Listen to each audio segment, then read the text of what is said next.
Hello student, welcome back to Sandipani educational academy. Last video में हमने जो है ऑक्सिलरी वर्ब का इंट्रो पढ़ा था। उसमें हमने लर्न करा था कि मेन ऑक्सिलरी वर्ब्स कौन से होते हैं और जो मेन ऑक्सिलरी वर्ब होते हैं उनके अलावा कौन से जो है ऑक्सिलरी वर्ब्स होते हैं और उनका यूज़ कैसे होता है। कुछ एग्जांपल्स भी हमने स्टडी करे थे। तो चलिए अभी जो हम पढ़ने जा रहे हैं वो यस और नो से जो है क्वेश्चंस कैसे बनते हैं ऑक्सिलरी वर्ब्स के साथ में। तो चलिए देखते हैं। These questions demand only yes और no for an answer. Questions can be formed in the following ways. जो क्वेश्चन होते हैं वो ओनली यस और नो में आंसर किए जाते हैं और क्वेश्चन जो है हम नीचे पढ़ेंगे कि किस तरह से फॉर्म किए जाते हैं।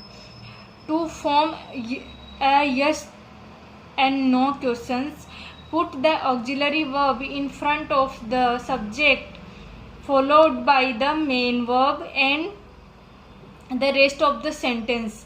तो हमें क्या करना है, पहले जो है स्टार्टिंग में हमें ऑक्सिलरी वर्ब लिख देना है, फिर सब्जेक्ट लिखना है और देन मेन वर्ब लिखना है और उसके बाद जो है हमें बाकी का सेंटेंस लिखना है।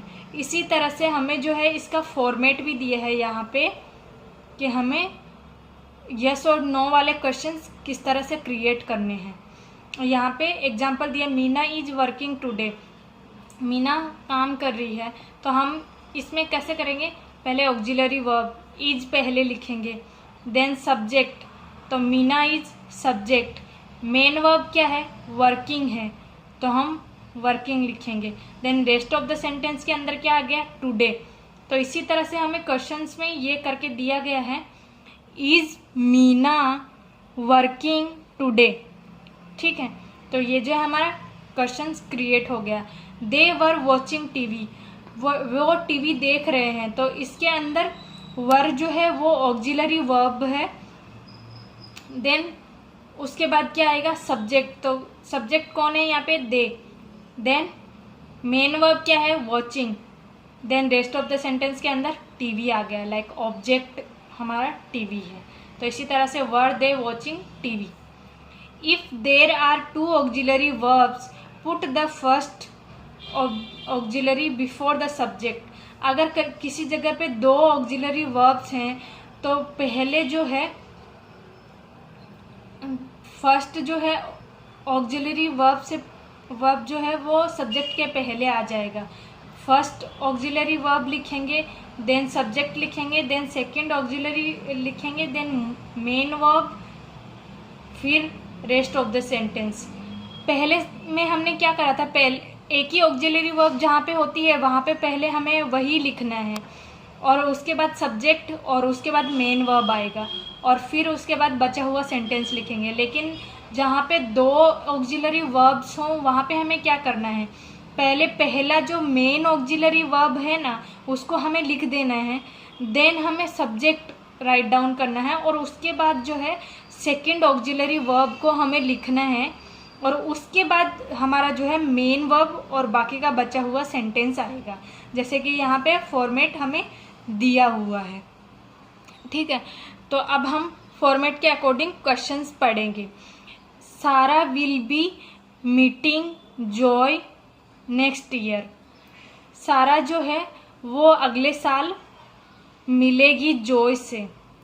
ठीक है, तो यहाँ पे मेन जो ऑक्सिलरी है वो है विल, तो विल हम पहले लिख देंगे। देन सब्जेक्ट, पहले फर्स्ट ऑक्सिलरी वर्ब आ गया, देन सब्जेक्ट आ गया सारा, फिर सेकंड ऑक्सिलरी क्या आया, बी। ठीक है, देन मेन वर्ब क्या है, मिलना, मीटिंग। ठीक है, फिर रेस्ट ऑफ द सेंटेंस क्या आ गया, जॉय नेक्स्ट ईयर। तो सेम इसी तरह से हमें दिया है, will Sara be meeting Joy next year. ठीक है, अब है second sentence, he will be competing in the next sports meeting. वह अगले जो स्पोर्ट्स मीट होगा उसके अंदर compete करेगा। ठीक है, तो अभी हमारा फर्स्ट ऑक्सिलरी वर्ब विल हो गया, सब्जेक्ट ही हो गया, देन बी जो है हमारा सेकेंड ऑक्सिलरी हो गया, देन मेन वर्ब कॉम्पिटिंग हो गया, then rest of the sentence में आएगा in the next sports meet. तो इसी तरह से हमें सेंटेंस क्रिएट करके दिया गया है, will he be competing in the next sports meeting, then question mark. ठीक है, in simple present and simple past tense if the main verb is a form of be or have or a modal verb, we can use it to form the questions. अगर simple present और simple past tense के अंदर main verb जो है वो B या तो फिर हैव या तो फिर जो है मॉडल वर्ब है, तो उसको हम जो है क्वेश्चन क्रिएट करने के लिए यूज कर सकते हैं, उससे हम क्वेश्चन फॉर्म कर सकते हैं। तो उसका स्ट्रक्चर क्या है, पहले मेन वर्ब आएगा, जैसे कि बी है, हैव है, मॉडल वर्ब है, इन तीनों में से कोई भी चीज़ आएगी पहले, देन सब्जेक्ट आएगा और उसके बाद बचा हुआ सेंटेंस आएगा। ठीक है,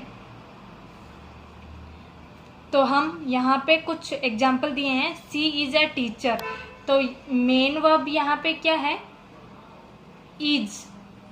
बी हमने जो है इंट्रो में पढ़ा था कि बी, हैव और डू का जो है वो फॉर्म कौन से होते हैं, तो यहाँ पे इज जो है वो बी का फॉर्म है, तो पहले इज आएगा, देन सब्जेक्ट आएगा she, then rest of the sentence a teacher. Is she a teacher, is she a teacher. ठीक है, it was a good hotel, was it a good hotel, इसी तरह से हमें क्रिएट करके दिया गया है। Stefan can speak English, can Stefan speak English, तो इसी तरह से हमें दिया गया है। ठीक है, if there is no auxiliary we use do, does और डिड। अगर कहीं पे कोई किसी सेंटेंस में हमें कोई ऑक्सिलरी वर्ब नहीं दिख रहा, तो हम वहाँ पे डू, डज और डिड का यूज करेंगे। तो डू, डज और डिड का यूज किस तरह से करना है वो हम लर्न करते हैं। आई केम टू मीट यू, तो यहाँ पे जो है केम जो है पास्ट है, थर्ड फॉर्म है, तो यहाँ पे डिड आएगा। डिड आई को जो है यू में कन्वर्ट कर देंगे, डिड यू कम, केम जो है प्रेजेंट में कन्वर्ट हो जाएगा क्योंकि हमने डिड यूज कर लिया ना थर्ड फॉर्म की जगह पे, इसलिए। तो did you come to meet me, क्या तुम मुझसे मिलने आए, इस तरह से। सी लाइक्स म्यूजिक, तो डज आएगा यहाँ पे क्योंकि ये प्रेजेंट है। डज सी लाइक, एस हट जाएगा, म्यूजिक। ठीक है, दे प्ले फुटबॉल, तो क्या होगा, do they play football. A questions can be started with have, has as the main verb, but got is also used after the subject.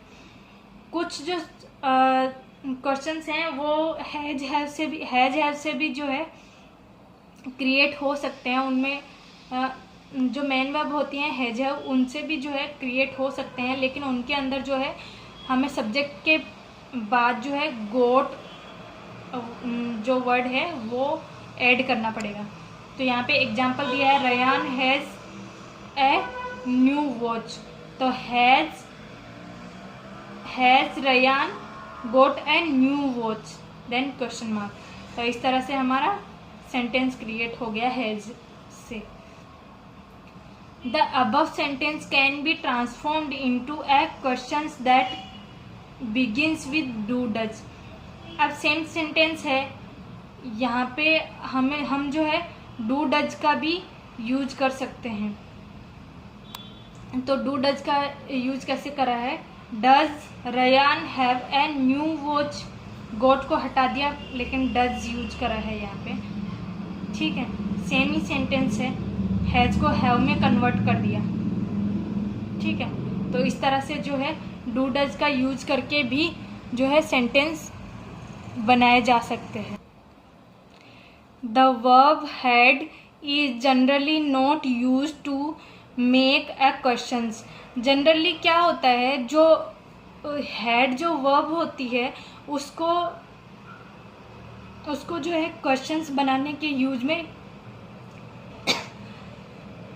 Sorry नहीं लिया जाता है। उसकी जगह पे जो है डिड का यूज किया जाता है। जैसे है ससा हैड ए गुड टाइम, तो हम जो है हैड यूज नहीं करेंगे, इसकी जगह पे डिड यूज करेंगे। Did Sasha have a good time. Have can be use to make questions when it has been used as an auxiliary verb. Have जो है वो जो है क्वेश्चन बना सकता है जब उसको as a auxiliary verb use किया जाए। तो I have done the work, मैंने काम कंप्लीट कर दिया। Have you done the work, क्या तुमने काम कंप्लीट करा। तो इस तरह से जो है हैव को as an auxiliary verb use करके और जो है क्वेश्चंस क्रिएट किया जा सकता है। Note, when do did does is used, it takes on the person and tense and the original verb goes back to its a base form। जब do does और did का यूज किया जाता है तब किसी पर्सन का नाम होता है या तो कोई टेंस होता है या तो ओरिजिनल जो वर्ब होती है वो पीछे चली जाती है सेंटेंस के बेस पे। जिस तरह का सेंटेंस होता है, फॉर्म होती है, जो वर्ड की जो फॉर्म होती है उस बेस पे जो है पीछे चली जाती है ये सारी चीज़ें। ये जो ऑक्सिलरी वर्ब होती है जहाँ पे डू डज यूज करा जाता है वहाँ पे। She went to the party, वह पार्टी में गई, ठीक है। तो हम यहाँ पे ये वेंट जो है थर्ड फॉर्म है, तो थर्ड फॉर्म में हम क्या करेंगे, डिड का यूज करेंगे। तो हम यहाँ पे क्या लिखेंगे, we did see went third form था, तो हम इसको जो है फर्स्ट फॉर्म लिखेंगे इसका, वो होगा गो टू द पार्टी। तो सेम इसी तरह से यहाँ पे सेंटेंस हमें बना के दिया गया है, did she go to the party, then question mark. Then हमारा जो सेकंड सेंटेंस है वो है सी लाइक्स आइसक्रीम। तो यहाँ पे जो है प्रेजेंट कंटिन्यूअस टेंस है और जो है एस का यूज किया गया, तो डज का यूज होगा। डज सी लाइक, एस हट जाएगा क्योंकि डज का यूज हुआ है। लाइक आइसक्रीम, सेम इसी तरह से हमें बना के दिया गया है, डज सी लाइक आइसक्रीम, ठीक है। तो स्टूडेंट हमने जो है यहाँ पे सीखा कि येस और नो में जो आंसर कर सकते हैं उस तरह के सेंटेंसेस किस तरह से क्रिएट कर सकते हैं, उनके एग्जाम्पल और स्ट्रक्चर रीड आउट करें हमने। तो ये आपको जो है लर्न करने हैं, इनके स्ट्रक्चर आपको जो है लर्न करके और अपने नोटबुक में लिखने हैं, ठीक है स्टूडेंट। नेक्स्ट वीडियो में हम जो है इसकी एक्टिविटी करेंगे। Okay student, thank you.